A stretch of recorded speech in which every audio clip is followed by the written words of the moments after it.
Այս տարի լրանում է Երևանի պետական համալսարանի հիմնադրման 90-ամյակը։ Այդ արդիվ Մայրբուհում կազմակերպվում են մի շարք միջոցառումներ, որոնք ներգրավում են բուհի շատ ուսանողներին։ Այս անգամ հավաքի առիթը Երևանի պետական համալսարանի ուսանողական գիտական ընկերությունն էր, որի նախաձեռնությամբ իրականացվում է միջազգային գիտական նստաշրջան։ ԵՊՀ 90-ամյակին նվիրված հոբելյանական գիտական նստաշրջանն է ուսանողական գիտական ընկերության այս տարվա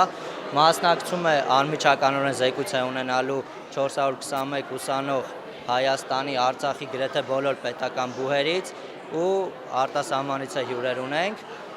20 բաժանմունքներով աշխատանքը ընթանալու բոլոր համալսարանական, այսինքն մասնագիտությունների գծով գիտաժողովի շրջանակներում նաև պլանավորված են կլորսեղան քննարկումներ տարաբնույթ երիտասարդական հիմնախնդիրների շուրջ։ Երևանի պետական համալսարանի ուսանողական խորհուրդը վերցրեց իր ֆունկցիաները գիտական առումով, բայց այսօր երբ կա ուսանողական գիտական ընկերություն, որը ծավալվել է բեղնավոր գործունեություն ու բավականին իրոք հաջողություններ նկատել ենք ուսանողական գիտական ընկերության կողմից, համագործակցում ենք ամեն կերպ իրենց հետ, փորձում ենք մեր ունեցած չափով նաև օժանդակել իրենց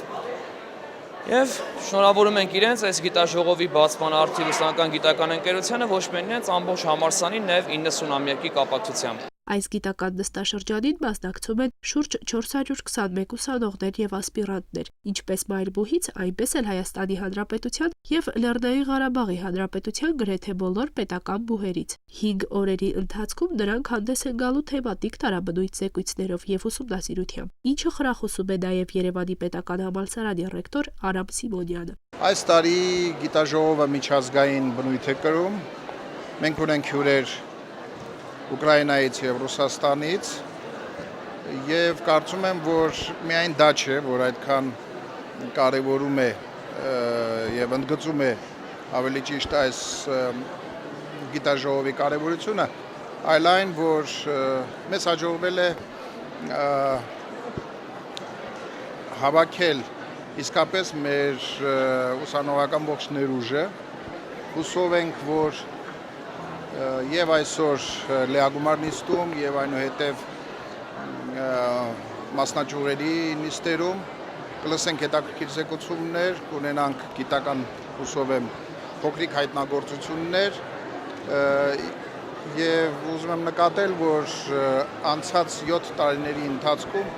մենք նման խոշոր միջոցառում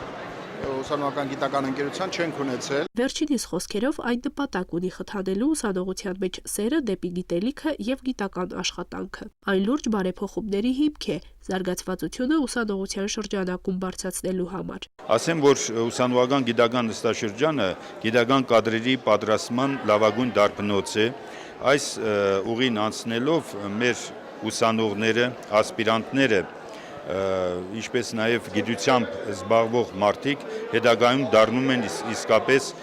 շնորհաշատ գիտնականներ եւ մեծ ներդրում են բերում գիտությանը։ Այս գիտաժողովին մասնակցում են նաև ուսանողներ Ռուսաստանի Դաշնությունից եւ Ուկրաինայից, որոնց համար էլ կարևորը ոչ միայն գիտաժողովին մասնակցություն ցուցաբերելն է, այլև Հայաստանում գտնվելը եւ հայաստանյան տպավորությունները։ Пишу на несколько специфическую тему, как для Армении. Тема моего доклада – это проблема студенческого самоуправления в законодательных и нормативно-правовых актах высшего образования Украины. Мы были вчера первый день, потрясающий воздух, потрясающая атмосфера, очень впечатляющий, колоритный город. Նարեկ Գրիգորյան, Արմեն Շահոյան, ԱԼՄ